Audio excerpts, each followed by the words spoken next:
All right, right. Good evening, cyber friends. Little man coming at you again. Walk studio, sitting like here in Studio B. We like to say we give God all the praise and honor and glory. Thank you for life, health, and strength. Thank each and every one of you. Um, I want to also give a big shout out to my inner circle of friends, all of my side friends, all of you know who y'all are. I want to come back tonight and I thought about doing this here live feed earlier this evening. Um, I listened to a couple of things of different views on Day Starter Day. I viewed a couple of programs. One of them was, I believe it was with Live Today with the Sheila Walsh. I think she was hosting. And she had Captain Lee Gifford. Captain Lee Gifford was on that today.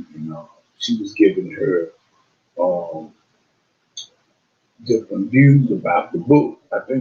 I'm thinking it's a book she wrote called I believe she said the road,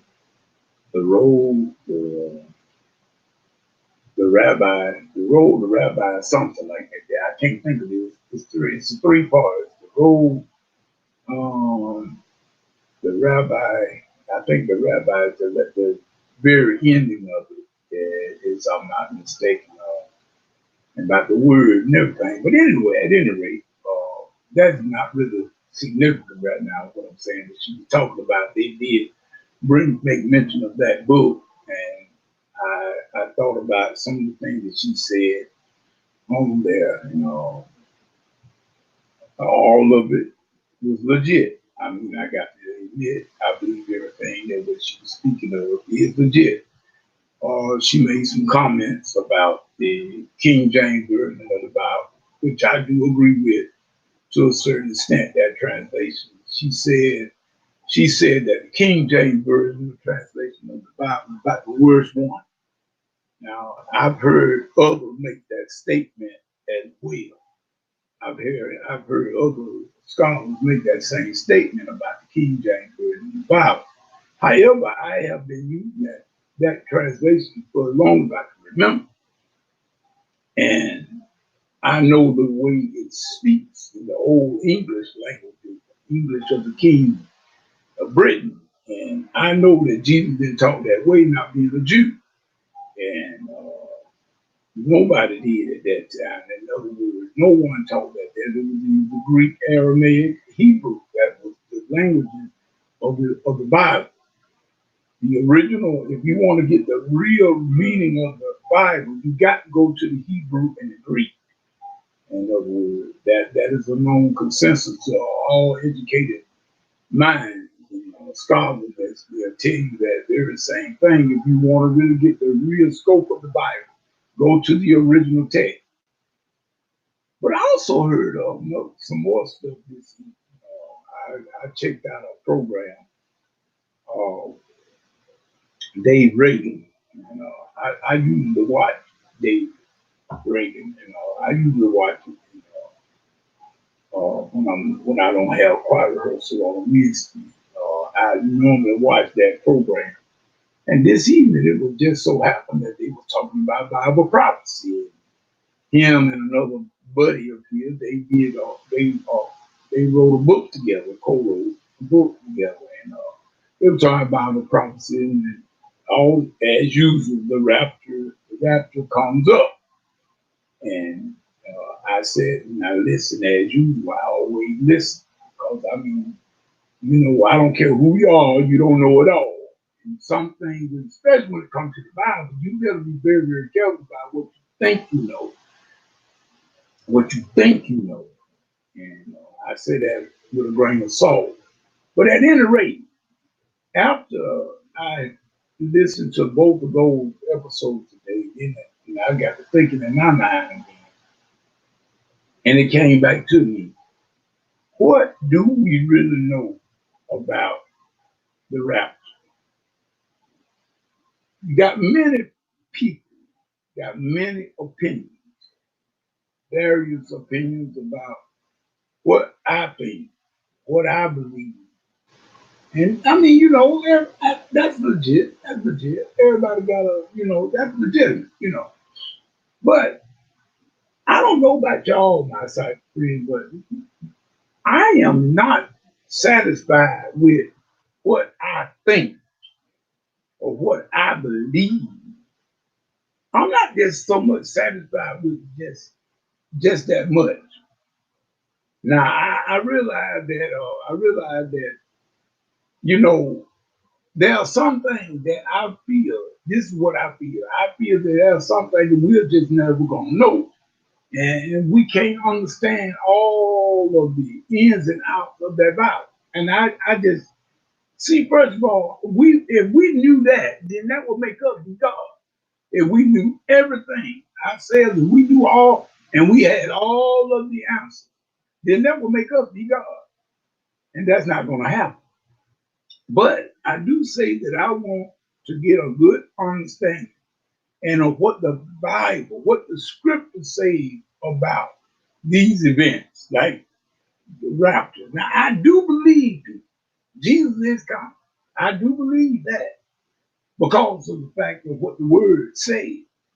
Now, the Apostle Paul give us a reference. Jesus himself gave us a reference. But it still got a window there where we're not very concerned. Can we say this is absolute and this is exactly the way Christ meant for this? Or did he really mean that? Or did the Apostle Paul actually mean when he said that when he wrote to the letter to the Thessalonians? Did he really mean what he said? All right, Sister Jack, I think I can barely see it, Sister. My vision is not real good tonight, but I think I did. All right, yeah, we're glad to have you in here. We just got in here not too long ago, Sister. I'm just trying to put a little edge on this here Bible prophecy and stuff that just to set everybody a little bit at ease with it. You know what I mean? Because really, truly, that I mean, we got a lot of opinions about this thing about the rapture and about the end times and everything. And you got a lot of different opinions and everything, but everybody can't be right. Everybody can't be right. And that's how come I said I will be satisfied with just going to the script using uh, the Holy Scriptures as my basis to draw my conclusions on. Now, like I said, when I listened to Catherine Gifford today, she said that King James version is the worst translation of the Bible that there is. And I don't know that I haven't checked out all the translations, but I do know the King James is. They said it been said to be a pretty bad translation of the Holy Scripture. If you really want to know the Scripture, you need to study the Greek and the Hebrew. But I will say this much: what can we deduce from the Bible, from the standpoint of the Bible, that viewpoint? And then you get with the Holy Spirit and you got your greatest teacher right there. Now, me, this is just my opinion. This is my take on where I stand on it. I feel that Jesus is the best authority on all of it. Now, I guess everybody should understand why I say that. You should understand why I say that. That Jesus is the best authority on all of it. Because guess what? Jesus is the Father. He knows it all, period.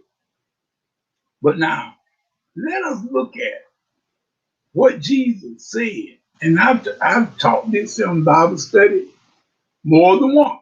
And I have done videos about it more than once or twice. But nevertheless, after hearing this thing today from Captain Lee Gifford and David Reagan in the Lamb and Lion ministry, I always check them out. It made me want to go back and review a little bit. Now look at what Jesus said. Jesus said to his disciples on the Mount of Olives, they asked him about the end time. They asked Jesus, in essence, three questions. And y'all remember now, those of you that remember that Bible study, I did that whole study about those three questions. And I broke it down. So I'm not going to try to break it down right here. Just go back and check out those videos of that Bible study, and you will get it. If you can't get it on Blog Talk, the archives are all there on YouTube. You will get it. But at any rate, Jesus answered their question according to the way. I mean, if you not, I'm basing it on the way I think, logic. If you ask me three questions, I will answer those questions back to you in the order that you gave them to me. In other words, and that's what I decided on, thinking that same way. And I know that I'm not as intelligent as Jesus was. And if I can think like that, I know that more than likely, nine times out of 10, he probably thought the same way. He answered the apostles' questions in the order that they were delivered to him. The first thing he said was deception. That's the first thing he said, deception. Meaning that there was going to be mass deception and during these last days just before he got ready to come back. That's what they said. They asked him the question. If you go to Matthew 24, which is the Olivet Discourse, and you'll see that is the way they asked him what, when, and where, how. Jesus told them the answer to each one of their questions in the order that they were asked. He said there will be a lot of deception, and there were going to be many false Christ and false prophets, and the love of many were going to wax cold. All that Jesus spoke in succession to the question that he was asked. Then, if y'all continue to read, if I'm not mistaken, it's in 25, Matthew. It said that immediately after the tribulation of those days, that the Son of Man will send his angels into the four corners of the world and gather his elect from all the four corners of the world. That's what it says in the scripture. That's in the King James Version now. That's in the King James Version. So I'm trying to keep our sister Catherine Lee Gifford in mind. That's in the King James Version. It said immediately after the tribulation of those days. Now, here we go again with the rapture. Now, if Jesus said that it was going to be after the tribulation of those days, that he was going to send his angels into the four corners of the world and gather together his elect, wait a minute now, something ain't right. That messed up the pre-trib, don't it? That messed up the pre-trib. Because see, all of the people that I know of right now, people that I deal with every day just about it, these people got their mind set on never having to go through no tribulation. You understand? Yeah, I want y'all to get what I'm trying to talk about tonight.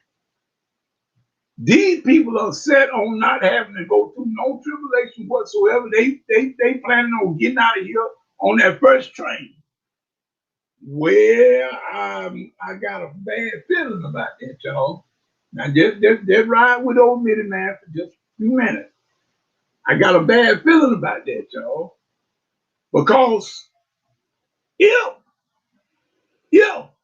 we are wrong about the timing of the rapture and about we getting out of here before tribulation, if we are wrong and most people find out that they are into a tribulation and Jesus had come, they're going to turn against the church. Think about it. It's going to be a great falling away. And remember, that's one of the other signs about the end time. There will be a great falling away from the faith. Now, y'all, what will make people fall away from the faith than to end up being here during that tribulation? That will destroy most people's faith that I know of right there. They're going to get upset because they're going to feel like they were deceived and that, you know, they just, I mean, you got to think about it. They've been planning on getting out of here. I mean, you think about it. I look at, and I don't want to call no ministry name, not in this fashion, because I don't want to put nobody in a bad light. But I've seen ministries when they preachers are up preaching and they preaching and teaching about this here rapture and about you ain't gonna be here. We ain't got to worry about it. We're gonna be up in heaven looking down at this here. And everybody in that church, they just get to clapping, smiling and grinning. Well, what if it doesn't be that way, people? Are you going to be able to smile and grin? See, the reason why is something that's going to set right with me. And y'all forgive me if I sound negative because it's really not that. But I'm thinking logically now. I'm thinking logically now because, see, first of all, this what makes me feel the way I feel about it. I do believe that there's going to be a God. I believe that because number one, Jesus said it. Jesus said, if I go up to prepare a place for you, I will come again and receive. So I believe that, yes, it's going to be a gap. But my problem is the way that a lot of these theologians and teachers and stuff handling that message and throwing it out there, talking about you're going to be gone, you're going to be looking down from heaven while everybody going through hell, you're going to be up there eating goobers and raisinets. I don't believe in that. I do not believe in that. I can't. Something about it just will not settle with me in here. It won't settle with me because, see, first of all, I'm looking at the fact that if you look at the early church, when the church was started, those people suffered persecution, big time persecution. And if they had to suffer persecution, what make us think on this side, and we get closer to the culmination of things, and Satan is mad as hell, what make you think that we are not going to go through some stuff too? And we just going to get out of here scot-free. I don't believe that. I don't believe that. And I know that's that's a very convenient way for us to think that we're not going to have to go through nothing because if you notice people, my sister, you know what I'm saying. You know what I'm saying. Most of us don't want to go through nothing anyway. We get a headache. We want to take a whole box of VC. We don't want to go through nothing anyway. And so you think about it. Now, why is it that Apostle Paul lost his head? Peter was crucified upside down. There was not one of Jesus' disciples that died a natural death but the Apostle John. And they tried to get him too, but they just couldn't get it. In other words, now what makes us think if none of those champions of the faith, if they suffered and they did not get or saved from the persecution of the wicked one, what makes us think that we just gonna slide on through this thing? No, it's something else, sister. I don't think so. Now I could be wrong.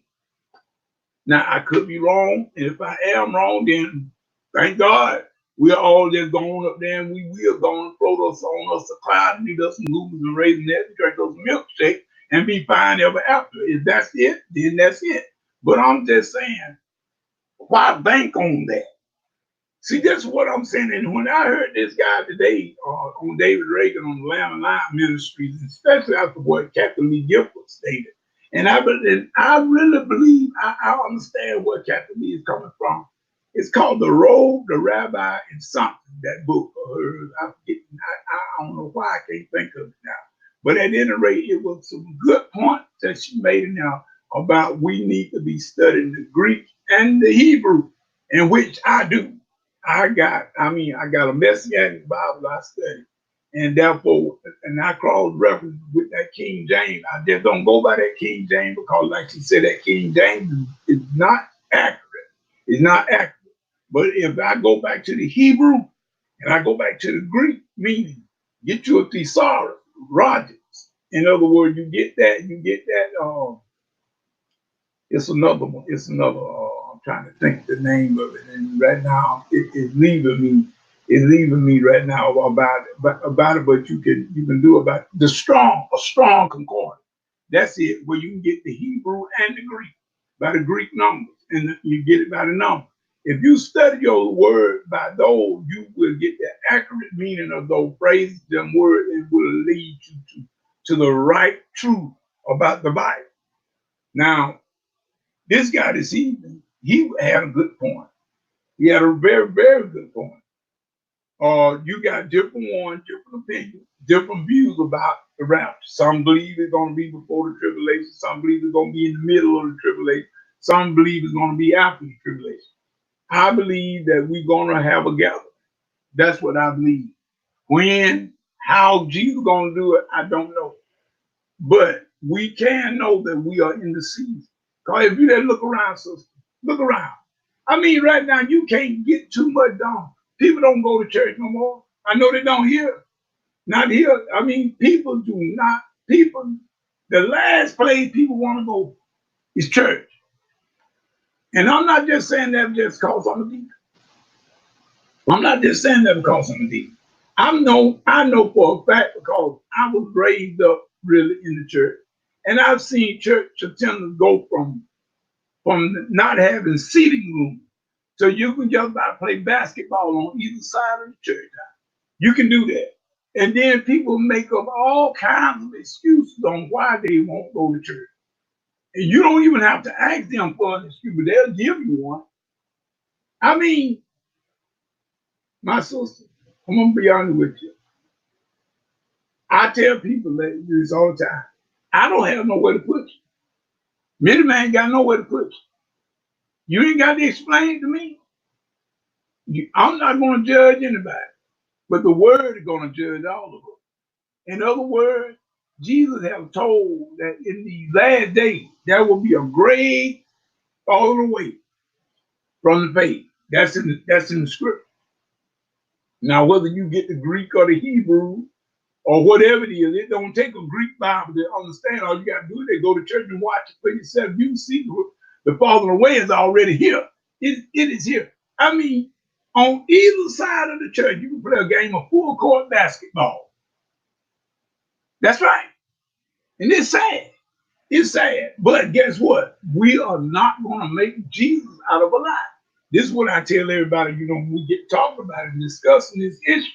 I say you are not going to make Jesus out of a lie. He has said it, and that's the way it's going to be. But then we go back and look at it, and then, people say, well, I don't go to church because there ain't nothing hypocrites out there. I'll agree with you. But there are hypocrites at the grocery store, but that don't stop you from going to the grocery store. There are hypocrites at the mall. That don't stop us from going to the mall. So if I don't let hypocrites stop me from going to the grocery store, and I don't let hypocrites stop me from going to the mall, then why should I let hypocrites stop me from going to the church? Think about it. That's cop out. That's cop out. But like I say, sister, and my brother, we all got a race to run. And then, when I think back to all the apostles, all the followers of Christ in the early days, in the early church, all of them were Jews. That's why I tell people they talk about the Jews is not part of the church. Oh my Jesus, Lord, they are so deceived. The Jews, that was the church. We are grafted in, y'all. We are grafted in. We are, thank God for Jesus. Jesus got and pulled us into this thing. The Jews, salvation came by way of the Jews. Point blank. Now we were grafted into the family. That's the way that is. But you got a lot of people that keep talking about the Christian church and the church, and ain't got nothing to do with the Jews. And I'm like, wait a minute, you got that backward, don't you? The church, the early church was Jews. It wasn't nothing but Jews. If you think about it, it wasn't nothing but 120 Jews in that upper room. Point blank. We were grafted in through by the grace of God, which is Jesus. Jesus is the grace of God. In other words, and the Apostle Paul made it very plain and showed us that it's the Jew first, then us. You can't get ahead of the Jews. You can't do that. I keep telling people, but you know what? We won't argue. We won't argue about it. And like I said, I just know my sister. It is. It's kind of hard Think about it. You want things to go right, but then you trying to do your best. And then again, like I said, all hell break loose on you all in different ways sometimes. You be trying to do what's right, but yet nevertheless, the devil is ever present. He's right there to try to buck against you and tear you down and whatnot. It's like even when you're trying to do things good, like I say, like I told you about the project and everything. I thought one while I wasn't going to even get done with that project. I really did. The devil came up against this group so bad, and we wasn't even getting a chance to have rehearsal or whatnot. We get the time was winding down and everything, and I know that I had to have a certain amount of time to try to do to get them ready to get the song ready for the CD. And I knew what needed to go into it, but it seemed like every time I turned around, I was having another issue. We were having another issue with the group, but thanks be to God. On that particular Friday, I went and my group, we really recorded most of those songs on that last Friday. We just went ahead on and finished that project up. Now, if I could have had my way, I would have taken at least about 2 to 3 more weeks of work on that project if I could have. But I knew that time was running out, and we were trying to get something out there. We wanted to get something because we hadn't had any engagement. We were gonna do one engagement, but something came up. We couldn't do that. I think it was a death or it was something in the family of one of my members. In other words, but nevertheless, what I'm saying was we were trying to get everything done. If I hadn't went ahead on and put that deadline and then going and went on and cut that project off when I did, it would have never got finished in time. We wouldn't have had the time in order for me to do it. And even now we having issues. Like you say, you're trying to get things downloaded and everything, and it's still not working. And I done been there and I done checked it out, and everything seemed to be in order. Other than calling them up and find out and see can I haven't done that yet because I'm trying to give them time to see can they get this here the download. I'm asking them about the download. So I'm waiting for a response from them on the email I sent them. But those are just some of the little old problems that I've been having ever since I've been trying to get my group back up and get them together. And I tried. Let me see. Can I see this here?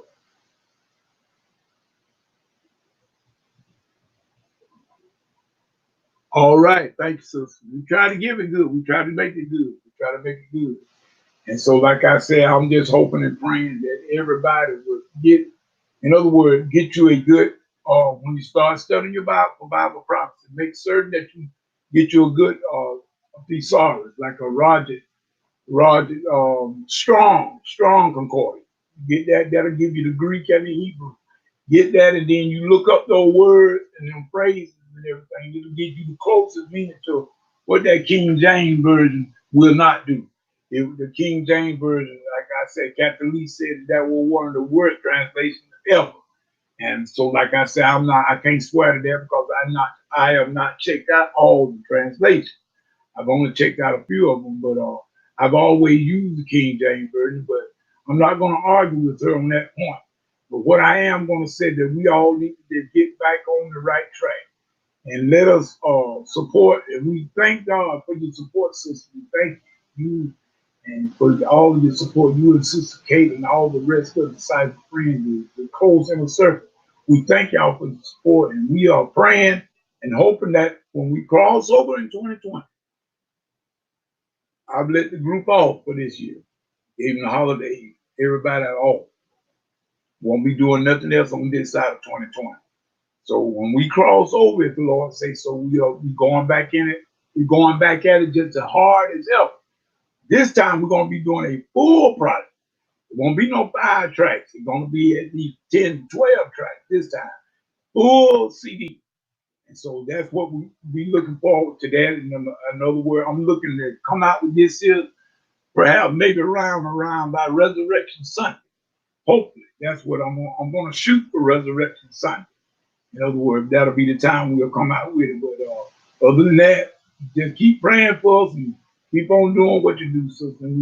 It's not going unnoticed. As a matter of fact, I still got a few of my group members I got contact with. I haven't called. I suppose I called one of them today, and some other things happened. One of my choir members, she had a heart attack on last night. I was during the Bible study at that time. One of the president of the choir was trying to get me at that time, but I had my phone in airplane mode, and I didn't get the call. And so she went to my voicemail. So this morning, I got up to that voicemail and everything, called her back and found out that one of my choir members, she had a heart attack last night. So they're going to show everybody you don't have as much time as you think sometimes. But thank be to God, I think that she's supposed to be having an open heart surgery. I think on tomorrow, and we're going to pray that all things work out well for us in the name of the Lord. God will be done. So we ask y'all to throw up send up a little timber for her as well. And with that being said, sister, we're gonna go ahead on and get on. I got a doctor's appointment in the morning very early. I got to go get the ultrasound.